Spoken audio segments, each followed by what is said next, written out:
Bueno, buenos días. Hoy 10 de marzo del 2025 estamos reunidos aquí en una de la sala número 1 de Informática Médica de la Facultad de Medicina para la defensa del trabajo especial de grado de Francis y Chiquinquirá Escobar Bielma, titulado Automedicación por poder, incidencia y características. Nos acompaña la profesora Omaira Campos, jurado principal designada por el Consejo de Facultad, y la profesora Jenny Gimón, jurado suplente, dado que la profesora Teodomira manifestó en una carta que por compromisos académicos no podía asistir, y la primera suplente, profesora Susana Ornella, se encuentra en reposo médico. Entonces, bueno, vamos a dar inicio a la defensa. Ustedes tienen hasta 45 minutos para exponer, luego de lo cual el jurado hará comentarios o preguntas. En un momento suspendemos será para la deliberación y posteriormente se lee el acta. La vamos a leer, yo la voy a tener en la computadora y luego cuando venga ya Chiquinquirá, que regresa a esta tierra, lo imprimimos, lo firmamos y se continúa el trámite administrativo. Bueno, muchas gracias y vamos a darle entonces mucha suerte para ustedes. Gracias. ¿Pueden compartir? Disculpe, una pregunta. La presentación la compartimos nosotros, ¿cierto? Sí, no la tenemos. Okay. Nosotros la tenemos. Ok, me permiten un minuto. Ya. A participar. Share. Aquí, listo. Ok. ¿Qué pasa? Ok. Tranquila, ya está abriendo. Ponla en modo presentación porque está en modo de edición. Les está hablando el profesor Luis Fernández, que es de esta oficina. Les pide por favor que la coloquen en modo presentación. Sí, a eso vamos. Okay. Listo. Ahí está, perfecto. Okay. Listo. Okay. Buenos días, mi nombre es Yairi Chiquinquera Escobar Bielma y mi compañera es Dey Francis Alexandra Rodríguez González. Y les vamos a presentar nuestro trabajo especial de grado titulado Automedicación por poder en niños, incidencias y características. En la sociedad actual es muy común automedicarse para fomentar el autocuidado. Sin embargo, es preocupante el hecho de esta práctica que está teniendo en la población pediátrica. En esta conducta no existe la intervención médica y en algunos casos parte de la reflexión individual sobre la gravedad supuesta de una patología. También tenemos que tener en cuenta la dificultad de acceso a los servicios de salud, el miedo a un posible diagnóstico o el rechazo a la relación médico-paciente. Aquí en este caso la Asociación Médica Mundial delimitó la diferencia entre la automedicación, que es el autoconsumo de medicamentos que no requieren una prescripción médica, y la autoprescripción, que son todos los autoconsumos de medicamentos que por sus riesgos, características o efectos secundarios necesitan una prescripción facultativa. El autocuidado ha sido una práctica que ha acompañado a la humanidad desde la prehistoria. Es por ello que con la evolución del hombre se fueron creando los distintos protocolos de salud, atención médica y con ello el desarrollo de los medicamentos. Esta medicación en pacientes pediátricos genera una gran preocupación, sobre todo por los efectos que puede generar en el niño. Sin embargo, se habla en la Carta de Ottawa que la automedicación es uno de los pilares fundamentales para la atención sanitaria, ya que descarga los servicios de salud de ciertas situaciones que no ameritan un ingreso hospitalario. Es por ello que aquí viene nuestra pregunta de investigación, que sería cuáles son las principales características de la automedicación por poder en la consulta de niños sanos del Hospital José Manuel de los Ríos en el tercer trimestre del 2024. Como antecedentes internacionales tenemos a Chucho en el 2023 en Perú, que estudió los factores asociados a la automedicación en niños con enfermedades en vías respiratorias altas. Este trabajo especial de grado nos arrojó un porcentaje de 91,3% de automedicación en niños, teniendo en cuenta que los factores más significativos fueron el nivel educacional de la madre, que en este caso fue secundaria completa, y el número de hijos, o sea, en el orden. Generalmente no se automedica al niño más pequeño. En Raico, en el 2023 en Perú, estudió la automedicación en época de pandemia por COVID-19 asociada a factores sociodemográficos, teniendo un resultado de 99,3%, siendo el paracetamol el medicamento más automedicado. Sin embargo, él estudió todos los factores sociodemográficos con esta práctica. Vela, aquí tengo Vela. En el 2022, los factores sociales condicionantes de la automedicación pediátrica en la población. Estos factores sociocondicionantes fueron la edad del niño, el nivel educacional de la madre, las condiciones familiares y sobre todo el número de hijos en el orden en el que corresponde. En cuanto a nuestro antecedente nacional, tenemos que Guevara y Tachetti en Venezuela en el 2009 realizaron un trabajo de grado en las 8 principales ciudades de Venezuela, obteniendo un resultado de 56% de personas que automedicaban a sus hijos. A pesar de no ser un número tan alto, es preocupante, sobre todo por la fecha en la que se realizó el trabajo. Y esta automedicación a los niños las realizaban, simplemente para evitar o en su defecto para tratar cualquier problema de salud que les pudiera generar incomodidad en la familia. En el autocuidado tenemos que es la capacidad de las personas de promover la salud, prevenir las enfermedades y hacerle frente con o sin el apoyo de profesionales de la salud. A pesar de que es una técnica que nos ayuda muchísimo, la preocupación que genera es el desconocimiento en la población pediátrica.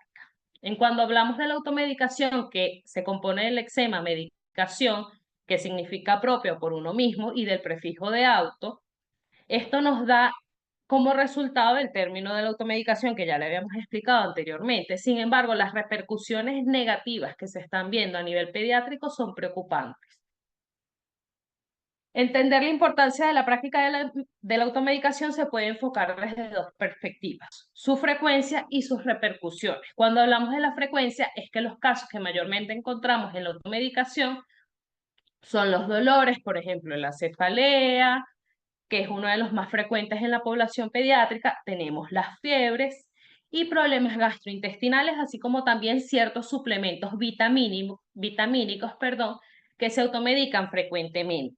En cuanto a sus repercusiones positivas, encontramos que mantiene la independencia de la familia en el sentido de no ver la necesidad de tener que ir constantemente a un servicio de salud, aumenta la autorresponsabilización en cuanto a su salud y a la salud de sus menores de edad y descarga el sistema sanitario. Sin embargo, en las repercusiones negativas encontramos la posología incorrecta, encontramos que el medicamento generalmente no hace falta o la dosis es muy pequeña, no generando ningún efecto o es muy alta, generando repercusiones negativas en cuanto a intoxicaciones medicamentosas, así como también un gran factor de riesgo en este caso, que es la resistencia bacteriana. Entender la importancia de esta práctica, como les dije, en las repercusiones positivas y negativas.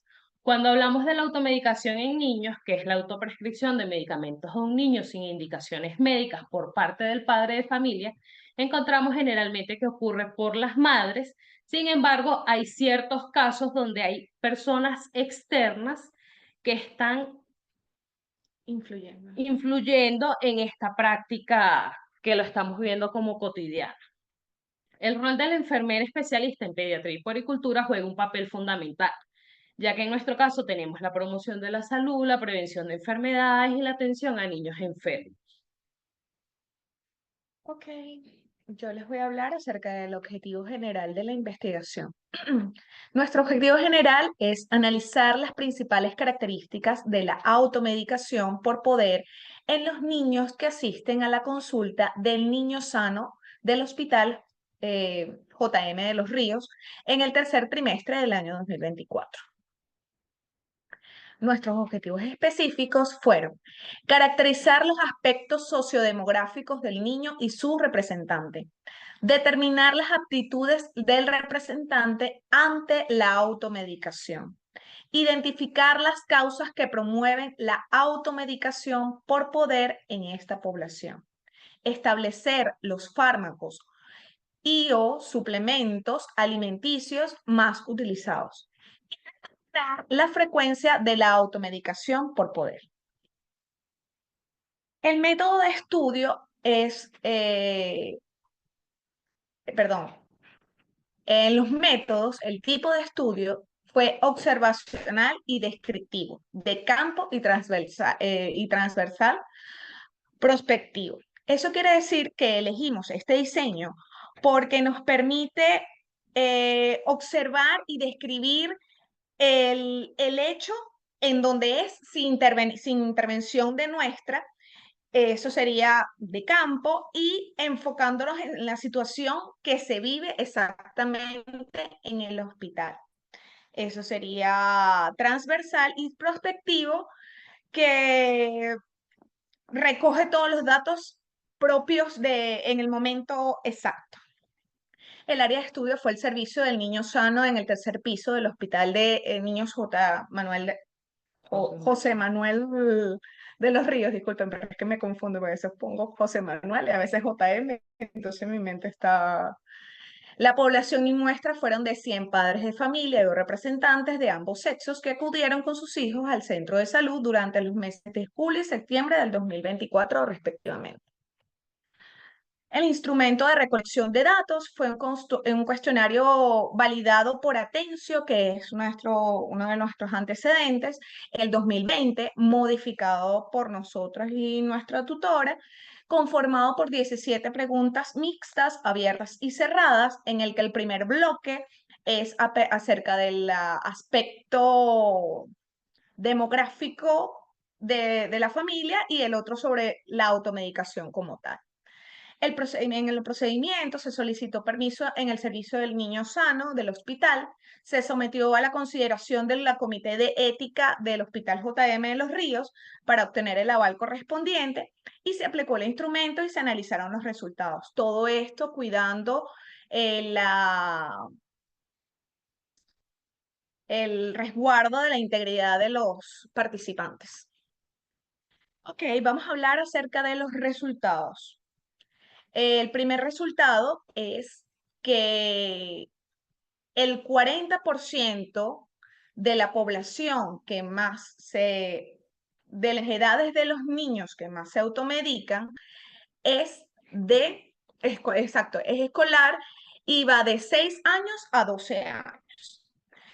Este gráfico para nosotros fue muy importante porque nos alegra como profesionales de que no hubo recién nacidos, ya que eso era una de las cosas que nos preocupaba al momento de realizar la investigación: cuánta cantidad de población había, si había muchos niños recién nacidos o habían lactantes. Y bueno, de verdad que era una población relativamente grande. Voy a seguir explicando para después dar los resultados. Ok, el segundo gráfico habla de la distribución porcentual de género. Descubrimos también que había una mayor incidencia en niños varones, un 60%, y en las niñas, un 40%. Las edades de los representantes, eso sí fue no estuvo muy lejos de nuestra realidad, en un 48% de 26 a 35 años, y los otros dos porcentajes mayores están todavía entre el rango de las personas jóvenes del país, que por lo menos el 20% está de 36 a 45 y el 24 está de 15 a 25. Entonces podemos decir que los representantes son mayores de edad, tienen un conocimiento pleno y nada más un 8% que fueron mayores de 46 a 55 años. Generalmente fueron abuelitas que este porcentaje. El otro gráfico que presentamos a continuación es el nexo de consanguinidad de los representantes y del niño. Descubrimos que el 88% de la población son madres, el otro 10 padres y solo un 2% son las abuelas que llevan a los niños o que asistieron a los niños en la consulta de niños sanos. Es importante esta gráfica, o bueno, después voy a dar mis resultados, pero quiero hablar un poquitico de esto. Es muy importante porque como los antecedentes que mencionó mi compañera, se repite que siempre es la madre y creo que es fundamental que nosotros aboquemos a la información a esas madres y las preparemos lo mejor posible. Pero voy a... Ok, también el siguiente gráfico nos habla de la distribución del grado de instrucción de los representantes. Este gráfico también no nos sorprendió, estuvo entre el rango de América Latina y España, que nos dice que generalmente la automedicación se realiza en padres que tienen secundaria completa o secundaria incompleta. Es importante mencionar que por lo menos las personas que tienen primaria completa, por su desconocimiento quizás o por un poco más de temor a que le pueda pasar algo al niño, son menos capaces de automedicar a los niños. El siguiente gráfico hablamos de la distribución del estrato de los representantes de acuerdo a las gráficas, a la clasificación de Grafar. Les voy a decir que este fue un trabajo bien arduo calificar porque eran muchas preguntas para poder llegar a este punto. Decimos que un 44% son de estrato 4. ¿Qué quiere decir eso? La clasificación de Grafar es muy específica y de hecho nos gustó porque eso era lo que queríamos llegar.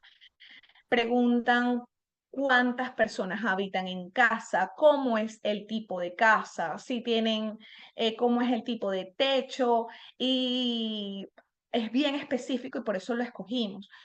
Y lo que nos dimos cuenta es que realmente es un estrato bastante bajo. Generalmente hay mucho hacinamiento, viven muchas personas en una misma casa, viven con animales que no están vacunados y esta es que forma parte también de la población que asiste al Hospital JM de Los Ríos y es importante recalcar eso y tratar de indagar un poco más. Ok, con el siguiente es el comportamiento del representante en la enfermedad de su hijo.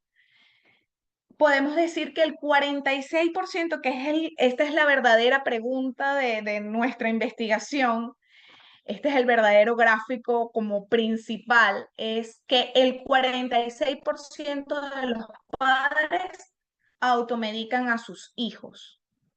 Solo el 36% los lleva al médico y un 12% repite algún tratamiento anterior. Disculpen. Después, seguimos con la otra gráfica. El tiempo de administración de los medicamentos, una vez iniciados los síntomas, el primer día es de 88%. O sea, los padres generalmente el primer día que se presentan los síntomas, el niño inmediatamente lo automedican. Nosotros fuimos muy insistentes en eso y le preguntábamos, pero apenas tiene un poquito de temperatura o tú lo escuchas con tos y lo automedicas, ¿qué le das? Y decían, inmediatamente yo veo que el niño se siente mal, inmediatamente le administro algún medicamento. Entonces esto es una cifra bastante alarmante, pero bueno, vamos a... Ok. En el gráfico número 9 hablamos acerca del origen de la recomendación de uso y dosis del medicamento. El 82% de los padres dice que ellos mismos le administran la cantidad de medicamentos que ellos consideren. Solo el 14% recoge recomendaciones de algún familiar, el 2% de algún amigo conocido y solo el 2% de algún medio de comunicación o propaganda. Generalmente ellos son los que toman las decisiones al respecto y en este caso, como podemos ver con las láminas anteriores, siempre es la madre, que la madre es la que asiste a la consulta, que le da los medicamentos y que está constantemente con el niño. Aparte de eso, que obviamente vivimos en una sociedad venezolana matriarcal y ella es la que toma las riendas de todo ese tipo de cosas.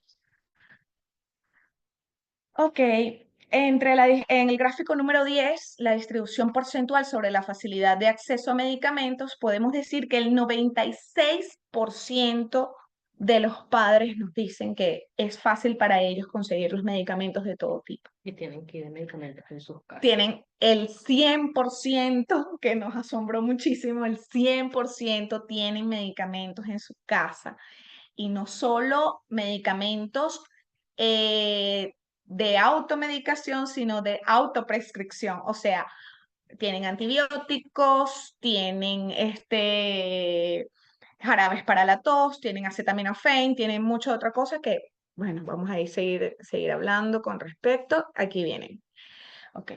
La gráfica número 11 hablamos del porcentaje de uso de medicamentos que se ha administrado a sus hijos sin recomendación médica y podemos mencionar que el 96% de los padres indica que les ha dado o les ha prescrito acetaminofén a los niños.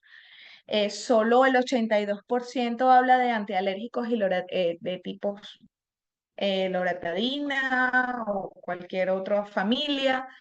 Y el 60% habla de vitamina C, B12, A o ácido fólico. Es un tema, es un tema debatible para mí. Mi compañera y yo hemos hablado con respecto a esto. Nos parece interesante para poder explotar porque es verdad, la gente muchas veces cree que el acetaminofén es inofensivo. Y tenemos que hablar de las causas principales del acetaminofén, que los padres no lo saben. Entre esos podríamos hablar de la toxicidad hepática, ya que es un medicamento que se metaboliza en ese órgano, los daños renales, las reacciones alérgicas, que aunque son muy poco usuales, se pueden presentar. También puede enmascarar otros síntomas de alguna enfermedad. Y la gente cree que realmente el acetaminofén es inofensivo y hay que hablar con las madres y educarlas con ese hecho de que no es tan inofensivo como se hace ver. Con respecto a la siguiente lámina, hablamos de que la apreciación de los encuestados sobre los efectos de la automedicación, el 48% de los padres dice que es bueno para la salud de su hijo, el 26% es bueno para su economía y solo el 20% dijo que era malo para la salud de su hijo. Eso tenemos porque los papás, aunque todos los automedicaban, decían que, bueno, sí, es bueno para mi hijo, pero a veces no es bueno y había como mucha discordancia en ese hecho. A veces los padres, por las conclusiones que nosotros llegamos, a veces los padres saben que quizás no es totalmente bueno, pero por cuestión de economía, de la cotidianidad, de la vida, de que quizás tienen otros hijos y él es el menor de otros hermanos y con los otros hermanos le ha funcionado, entonces van por la automedicación. Nos alegró mucho, vuelvo e insisto, de lo de que los recién nacidos no se lo estén dando, pero creo que eso ha sido una campaña netamente del hospital JM Los Ríos, porque de verdad los médicos, por nuestras pasantías que estuvimos ahí, desde el día 1 O sea, hablan con los padres que tienen que tener, que los traigan en el momento que sea, pero sabemos que hay muchos con dificultades económicas y que, bueno, se les dificulta. Ok, voy al gráfico número 13. La frecuencia de la automedicación, en este caso, el de mayor porcentual fue trimestral en un 68%, mensual el 22%, quincenal el 10%, y podemos decir que ellos decían, es nada más cuando yo lo automedico únicamente cuando él se enferma. Y él se puede enfermar casi cada 2 meses, cada 3 meses. Generalmente las mamás decían, cuando él está de vacaciones y cuando inicia el colegio, eso es inmediatamente que va a que lo automedico porque viene, les da muchas gripes, muchos resfriados. Y bueno, generalmente no es algo constante, que eso es muy bueno y hay que rescatar. Y bueno, las conclusiones. Las he dicho un poco, pero aquí las voy a resumir todas. La automedicación ocurre cuando los pacientes o sus representantes, en el caso de los niños, recurren a medicamentos sin tener la indicación de un médico o algún profesional de salud, por lo que lo adquiere sin récipe y no tiene supervisión del tratamiento. Si bien se puede considerar como una forma de autocuidado, es importante conocer su frecuencia para poder incidir sobre posibles repercusiones negativas. Eh, las recomendaciones que nosotros damos como profesionales es reforzar la educación sanitaria, sobre todo de enfermería. Consideramos que somos una clave en el proceso de los hospitales que no ha sido explotada al 100%. Nosotros a veces tenemos un poquito más de facilidad de poder hablar con las mamás. Los médicos generalmente, por el volumen de pacientes, puede ser que algunas cosas se le escapen. Y yo pienso que reforzar la educación sanitaria de verdad es fundamental en todo tipo de estas investigaciones. También nuestra recomendación es diseñar un instrumento o un programa de formación para la comunidad del entorno local del Hospital JM de Los Ríos para alertar sobre los efectos negativos de la automedicación en niños. Sobre todo yo lo haría específico de la acetaminofén. Y bueno, quería darle las gracias, profesora Marixa, por toda la paciencia, por todo el apoyo. De verdad, desde aquí de Italia le damos las gracias infinitas, profesoras, gracias por este tiempo que nos dedican y queremos cerrar con un pensamiento.